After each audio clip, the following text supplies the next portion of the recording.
Hello, my name is Pius Mukose, and I am with Studio One Global. This is the first interview that we have with Studio One, and Studio One will be interviewing today Dr. Charles Waana. Dr. Charles has been a friend of mine for years, and as well a mentor. Studio One is focused on sharing information, sharing stories, sharing experiences, and much, much more. We are on a YouTube channel, and this interview will be introducing the idea of sharing, which Dr. Charles has been very well done with me. Dr. Charles is a physicist, and he's a nuclear physicist trained in Canada. And I'll let him introduce himself. Welcome to the studio, Dr. Charles. Thank you, Pius. We, as you have heard already, been friends, and my name, as Pius has mentioned, is Dr. Charles Waana.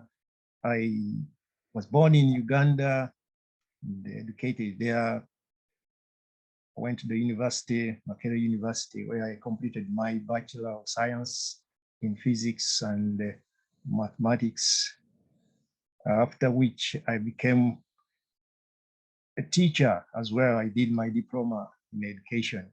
Mm-hmm. After that, I went to teach for a year or so before I got a scholarship to come to Canada to do a master's in physics, in vivo neutron activation analysis. As Pius mentioned, this is part of nuclear physics, but the application is in medicine. I got my master's 1986, and then proceeded on to do my PhD in another university in East Coast of Canada, University of New Brunswick, where I specialized in nuclear magnetic resonance as applied to biological systems. This is also has many implications in medicine. Mm-hmm. You have heard of magnetic resonance imaging, and so I got excited and I wanted to pursue this further. And so I did take a postdoctoral fellowship from the university in Cordova in Argentina, National University of Cordova, where I did my postdoctoral fellowship for a year and a half. After that, I returned to Canada, and I sort of got a few other interests in my life. And so within that period of time, when after returning to Canada, I got also an opportunity to go back to Uganda and do a contract with the United Nations Development Program. Mm-hmm. It was mostly regarding the applications and also how we can develop Uganda in our scientific and engineering sectors. The way we can recruit people and how we can encourage people to go and take courses in scientific fields. So I did that for half a year. After that, I returned to Canada again. And this time, my life took another turn. I started to get interested in information technology. This was the time when information technology was taking off. Microsoft, Oracle, all these big high-tech Silicon Valley companies were now on the horizon. Mm-hmm. And I decided to just check them out. So I decided to take a course, 9-month course in IT, not knowing that my life would change for the next almost 20 years. I decided to do information technology as a profession. So I got a chance to join one of the municipalities in in the GTA, Brampton. And there I was working as an IT profession for a number of years, almost 20 years before I stepped down. And now I decided also, because I'm like a restless soul, I decided to pursue something that has always been on my mind, something called traditional medicine. My grandfather, my maternal grandfather, was a herbalist. So I always imagined that maybe one day I'll take over his profession and Right. continue in a way. So he died at the age of 114, which was Wow. quite amazing to me. And so this intrigued me. And so now I decided to join a company that specializes in Chinese traditional medicine. And this is what I'm doing right now. An international trainer for the company, but I'm trying to learn as much as I can about traditional medicine systems in conjunction with Western medicine. So it's an interesting journey. And throughout all this, I've been communicating with Pius, and we have done a few things here and there, and I've advised him. Of course, some things I've rubbed off, and he has followed somehow in my steps in a way that actually is very interesting as well.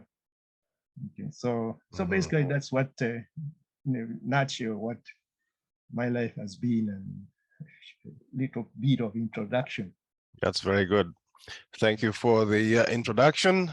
We have a few questions for you, Dr. Charles, and it's in relation to uh, sharing information. You've been very generous in sharing information.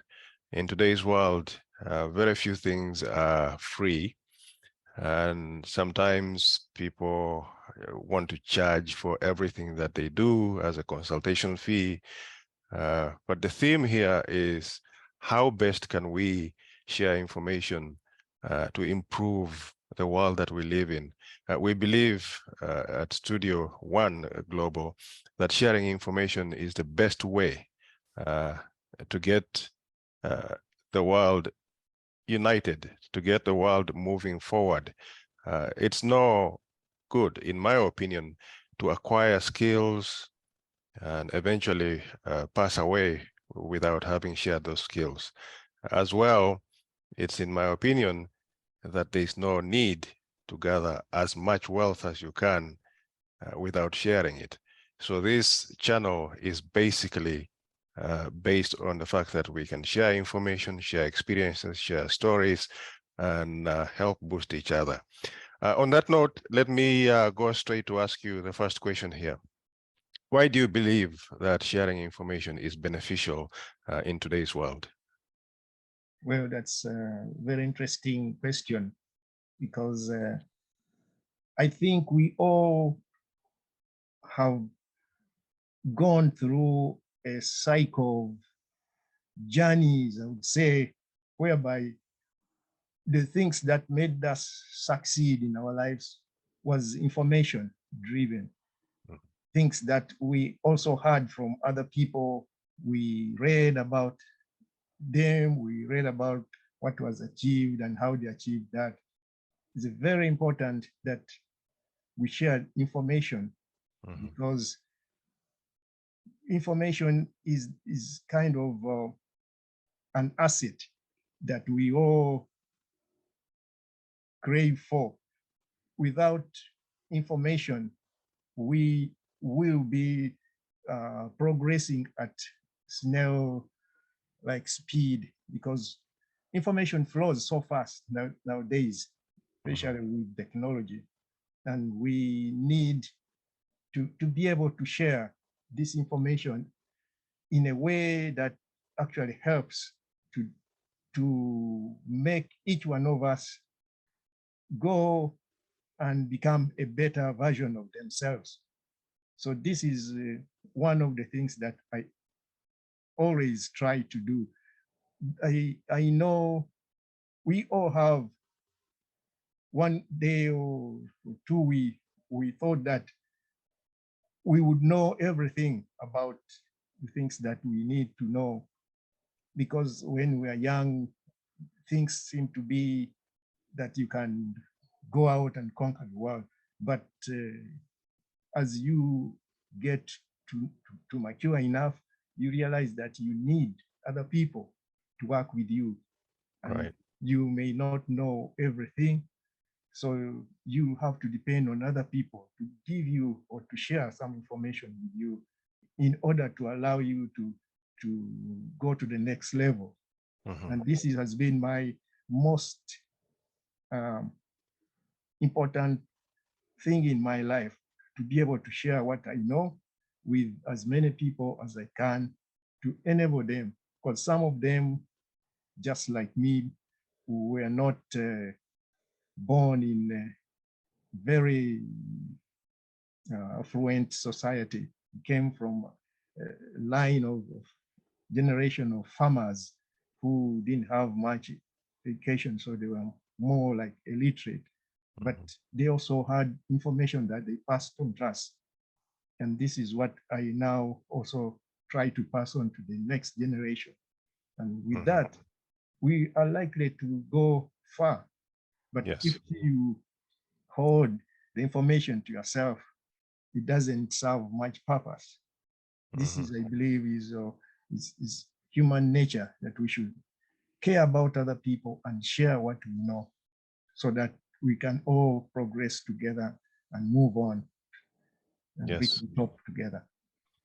Absolutely. And I agree with that because, like I mentioned before, if you keep it to yourself, it's really of no value. I believe in that.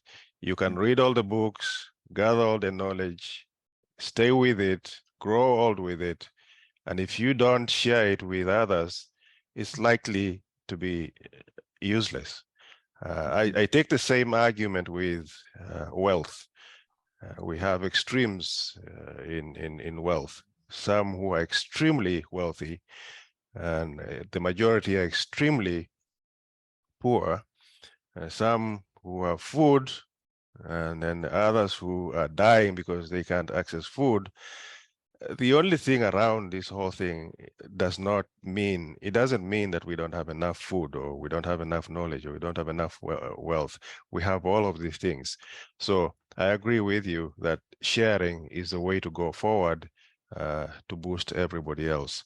That leads me to my second question. In today's world, information is plentiful. Years ago, growing up, we were using pens to write. There were no printers, there were no cell phones, and most of the things we see today were non-existent. However, today, the power of the internet is leveling the playing field, and information is instantaneous. Uh, with that comes the challenge of the quality of information that is on the internet. Not everything that you Google, for example, um, is believable. So if you, as you know, enter a query into Google, you might end up with hundreds, if not thousands or millions of information thrown at you. Where do you start? Which one do you believe? Uh, Etc. All of those are challenges. So my next question here is, um, uh, how what are some of the challenges of today's information, getting reliable information that you've experienced? Oh, yes, that's a big challenge too. Um, as you have mentioned already, these days there is an information load everywhere. There's so much information out there, but the challenge is how to filter out what you need. So this has been my biggest challenge. When I was growing up as a kid, and in the 70s and 80s, there was no such thing as Google. And so you had actually to go mostly to the library to seek information. So the books had information that you needed but you had now to travel, get access to a library, become a member of a certain club, book club, and then get the information, or belong to an institution that has a big library, and then you can go and check out the information. This way, it was more information that one can actually regard as reputable. But as time goes on, we see now that the information is out there everywhere, and everybody is sending out one type of information versus the other one, all types of misinformation and disinformation. This is very, very tricky for especially the young generation who have not actually grasped some of the true values of life. So some of them just believe whatever they read on the internet, and the social media has not done any justice to this generation, mostly the young generation. They sort of are caught in a trap whereby lots of information is out there. And the worst thing is that some of this information is just about reading. It's just video in the video form that people make, and they try to make it so real and believable. But in actual fact, it can portray some negativity in some ways. And so the kids actually start to believe some of these negative aspects of life. And there's a lot of things that happen on the internet that are not really true. And so that's has been my biggest challenge. So I try to stick to certain reputable websites that I think producing knowledge or information that is of good value to most of us, because as you try to navigate through this highway of the internet, you start to also get caught up in things that you didn't expect. So this has been a challenge for me to also sometimes you want to go and look for particular information on the internet, but somehow you are sidetracked by ads popping up, and then you're led to the rabbit hole, and coming out of that rabbit hole will be maybe 2 hours later. So this has been a challenge, not only for us who are really matured and we know enough about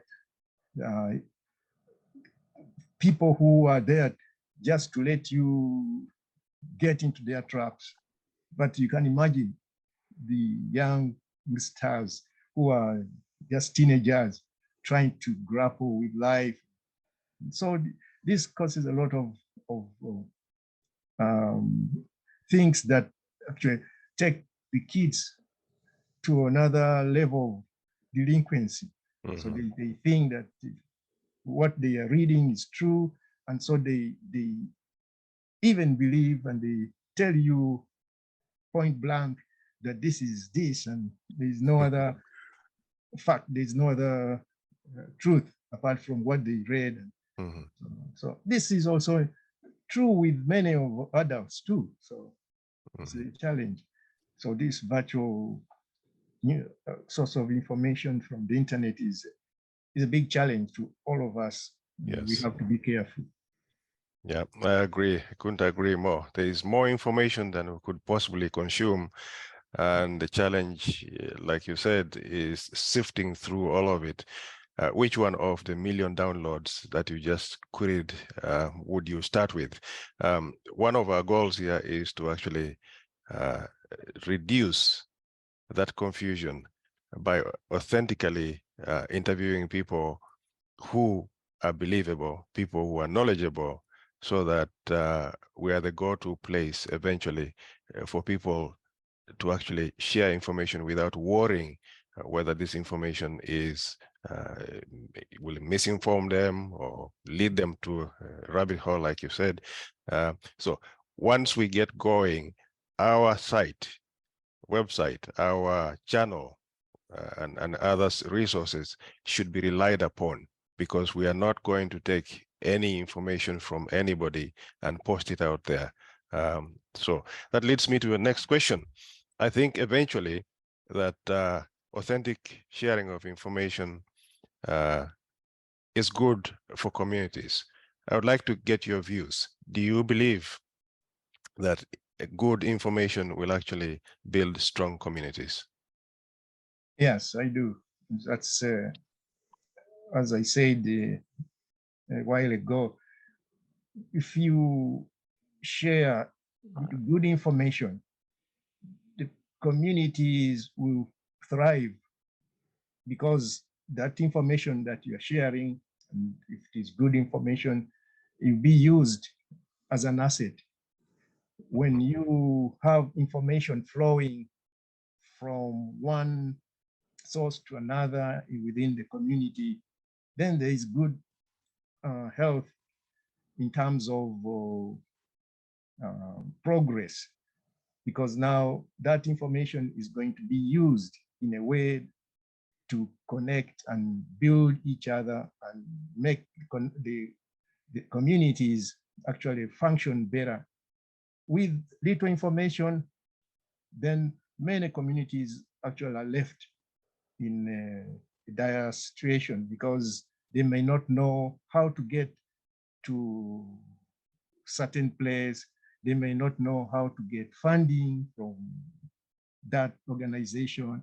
They may not know how to use the information to make themselves much more healthy, so on and so on. So sharing information is an important aspect of building communities. And as I said, we have to make sure that that information is a type of information that is useful to the community. Because as we said, the internet is full of all types of information that may not be really useful and may start to really make the communities break down. But as far as I know, if you have the right information, you have the right people in places, and they use that information in the right way, and they share it with the rest of the members of the community, we are likely to have a community that thrives using that information, rather than using information that is not really true. And also sometimes, if you have the wrong people in place in the community, they may now bring in all sorts of confusion. And this is what I see in communities that are successful and strong and resilient. They survive for long because they use that information, good information, in the right way, and they pass on systematically from one person to another and share it, and they try to make sure that this information is shared and not hoarded by just one person in the organization or community. So this is why this interview is so powerful, because it actually guides us in how we can disseminate information to other people. We just the two of us, I'm sure we have lots of information that we know, and the challenge is to find the people to share this information with. People are accepting to our ideas and the values that we believe in. This could be the challenge. The people sometimes, because of the internet, the people are not really willing to accept you per se, because they believe they can do it themselves. They can go on the internet and look up this information. But because we have lived some of these experiences, and so we have information that we know can help spearhead organizations and communities to a higher level. So this is why we should all embrace each other with the information that we have, disperse it to the rest of the group in the community. Yes, that's excellent. I couldn't agree more. I personally believe that not everything that should be passed on should be billed. You shouldn't send an invoice for every little thing that you share. Yes, there is consultants everywhere that share information, but they would bill you for it. Personally grew up in Uganda as well, and growing up, many of my relatives, my grandparents, parents did not bill anybody for information. In fact, they could come and work and not take any pay for it.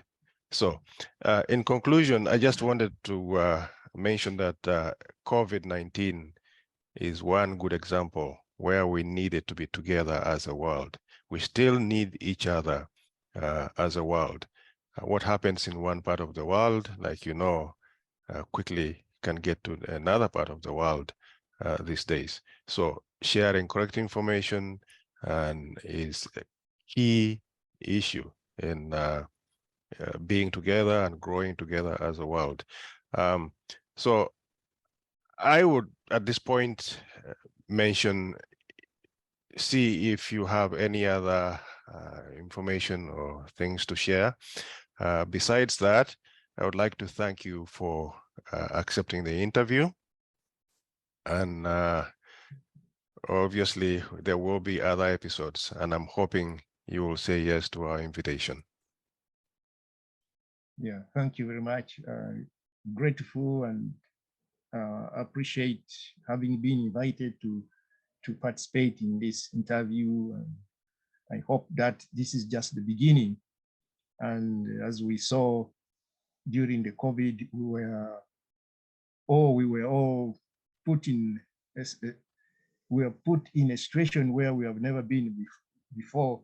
So each one of us was just starting to learn how to do things at home, for example, or we were put in a situation where we were supposed to know how to treat our neighbors, how to help each other in times of crisis. And this has been a very big challenge for all of us during the pandemic, COVID pandemic.